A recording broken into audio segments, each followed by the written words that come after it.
Assalamualaikum warahmatullahi wabarakatuh. Halo semuanya, izin memperkenalkan diri, nama saya Bina Aprilia dengan NIM 023 kelas 3A PGSD. Di sini saya akan menjelaskan materi mengenai peran pendidikan liberal dalam membentuk kemandirian intelektual peserta didik untuk memenuhi tugas mata kuliah filsafat pendidikan. Nah, materi ini dilatar belakangi oleh pendidikan liberal menjadi semakin relevan di era perkembangan ilmu pengetahuan dan dinamika sosial yang pesat. Pendidikan ini berfokus pada pengembangan kemampuan berpikir kritis, inovasi, serta kemandirian belajar yang bertujuan untuk mempersiapkan peserta didik menghadapi berbagai perubahan dan sistem di masyarakat. Kemandirian intelektual yang ditekankan dalam pendidikan liberal mencakup kemampuan belajar mandiri, inisiatif, tanggung jawab, serta kontrol diri dalam proses belajar. Dengan demikian, pendidikan liberal berperan penting dalam mendukung tujuan pendidikan nasional untuk mencerdaskan kehidupan bangsa dan mengembangkan potensi manusia secara utuh, terutama dalam aspek intelektual dan kemandirian peserta didik.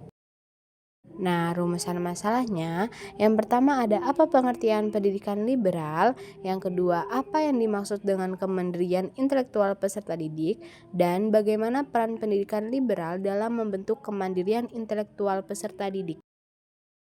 Tujuan makalahnya, yang pertama ada menjelaskan pengertian pendidikan liberal, menjelaskan konsep kemandirian intelektual peserta didik, dan menguraikan peran pendidikan liberal terhadap pembentukan kemandirian intelektual peserta didik.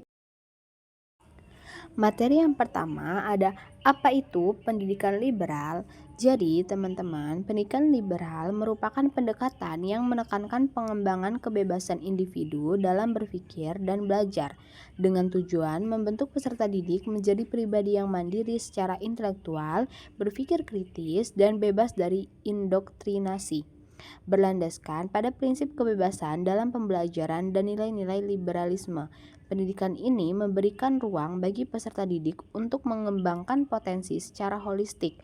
Pendidikan liberal mendorong sekolah sebagai lembaga terbuka yang mengintegrasikan berbagai disiplin ilmu dan pengalaman belajar, serta mengedepankan pengembangan kapasitas berpikir.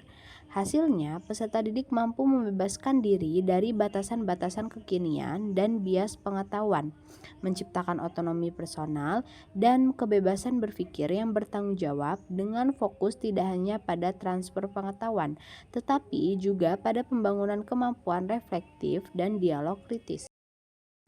Materi yang kedua ada konsep kemandirian intelektual peserta didik. Jadi, kemandirian intelektual adalah kemampuan peserta didik untuk berpikir kritis dan objektif, mengambil keputusan berdasarkan analisis rasional, serta bertanggung jawab terhadap pandangan yang diambil. Nah, ini mencakup kemampuan berpikir kritis terhadap informasi, refleksi diri terhadap proses berpikir, pengambilan keputusan rasional, keberanian berpendapat secara logis, serta kemampuan belajar mandiri dan berkelanjutan.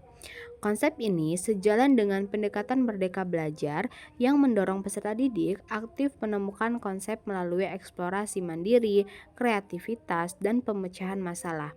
Peserta didik yang mandiri secara intelektual menunjukkan sikap bertanggung jawab, inisiatif tinggi, serta kemampuan belajar sepanjang hayat untuk menghadapi tantangan yang kompleks. Materi yang ketiga ada peran pendidikan liberal dalam membentuk kemandirian intelektual peserta didik. Pendidikan liberal juga memberikan landasan intelektual yang luas melalui pengetahuan lintas disiplin ilmu. Ini memfasilitasi kemampuan peserta didik untuk melihat suatu masalah dari berbagai perspektif, meningkatkan keterampilan analitis, serta kemampuan adaptasi yang penting dalam kehidupan yang dinamis. Oleh karena itu, pendidikan liberal tidak sekedar mengajarkan pengetahuan spesifik, tapi juga membentuk sikap terbuka, fleksibel, dan inovatif yang sangat berkaitan dengan kemandirian intelektual.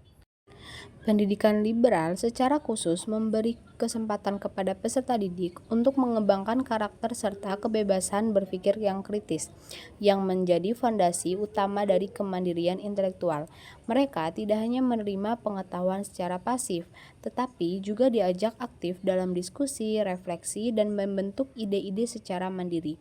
Hal ini membuat mereka menjadi lebih percaya diri, kreatif, dan bertanggung jawab terhadap keputusan dan tindakan yang diambil dalam proses belajar maupun dalam kehidupan bermasyarakat. Jadi, kesimpulan pada materi ini adalah pendidikan liberal memiliki peran yang sangat penting dalam membentuk kemandirian intelektual peserta didik. Melalui penekanan pada kemampuan berpikir kritis, analitis, dan reflektif, serta kebebasan berpendapat, pendidikan liberal membantu peserta didik menjadi individu yang mandiri, mampu mengevaluasi informasi yang objektif, serta bertanggung jawab atas proses berpikir dan keputusan intelektualnya.